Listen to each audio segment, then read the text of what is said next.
Children will no longer routinely be prescribed puberty blockers at gender identity clinics. This is according to NHS England. This is over in the UK. This decision comes after a review found there was not enough evidence that they're safe or effective. CBN's Dale Hurd and Heather Sells are joining me now for the details on this one. Thanks for being here, guys. Sure. You're welcome. Dale, the NHS announcement here on puberty blockers, it's been somewhat misreported, it's giving this impression that it's sort of a blanket ban. What's really happening here? Yeah, it's not a blanket ban. Kids in the program will continue receiving puberty blockers, and the wording is they will not be given out routinely, but they could still be used in so-called clinical trials. So it isn't, for those who would like to have seen a blanket ban, it's not the best news, but it is a sign that we're seeing on a number of fronts an erosion of the whole idea that this is okay.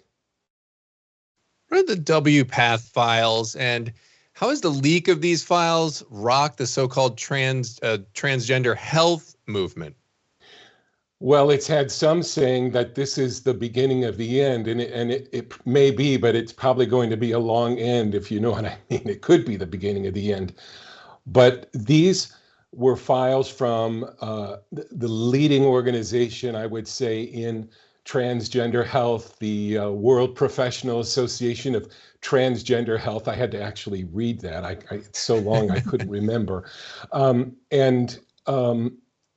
Someone leaked these files to Michael Schellenberger, and they reveal it's a glimpse behind the curtain, and you see that there is a lot of doubt in the minds of doctors about the treatments that they're giving to children, admissions that it's experimental, admissions that puberty blockers probably caused cancer in patients, and an admission that these children are too young to be able to understand what they're asking for or what's being done to them.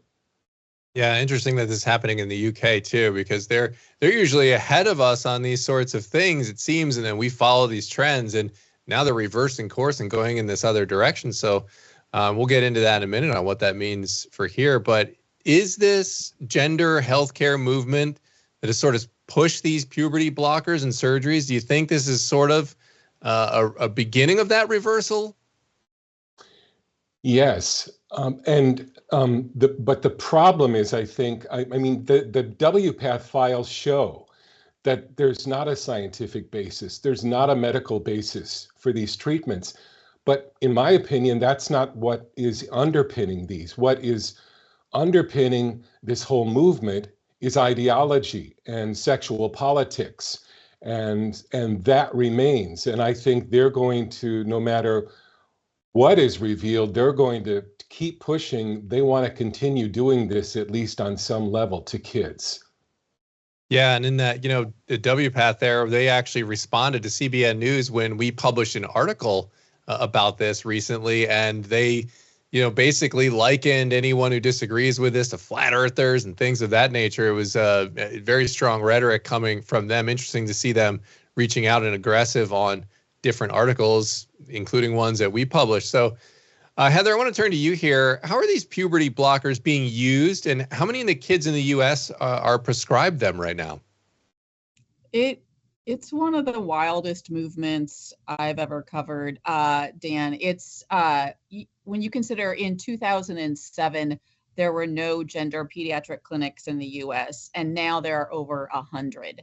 So this has kind of come out of nowhere. And what the puberty blockers do is they suppress hormones that lead to puberty. And so when you're on puberty blockers, you don't have any of the normal physical developments that everyone associates with puberty. And so the idea behind the philosophy, if you will, of gender affirming care is that it is going to give children who are struggling with gender dysphoria or confusion time to think, time to sort out. But what the NHS, the National Health Service in England, is saying is that, look, there is really no solid evidence that these puberty blockers indeed help children. There's no evidence, no solid evidence that they help children who might be suicide prone which has been one of the concerns. And there is considerable evidence that there are a lot of risks to children physically, and that includes sterilization, infertility, bone density concerns, and then just, this is another interesting debate, but basically the NHS is saying there's concerns that you can't reverse these puberty blockers despite the claims otherwise. And there's concerns that children will regret as they become adults what they have done, not realizing the decision they made when they were kids. So a lot of concerns. Yeah, definitely. And we see that even a few steps down the road when you have these surgeries and stuff. So this is like step one in that care. Then they get to these surgeries and you're seeing a lot of people right now kind of speaking out and saying, hey, I didn't know what I was doing back then. Exactly what you were saying. So how might this decision, Heather, to phase out these puberty blockers in the UK start to influence here in the US? Well, it's interesting because when you look at the global trends, of course, you see that the UK is not alone. We've been seeing in Finland, Sweden, Norway, pushback in terms of gender treatments for youth under 18. So this decision by the National Health Service in England is I think, important.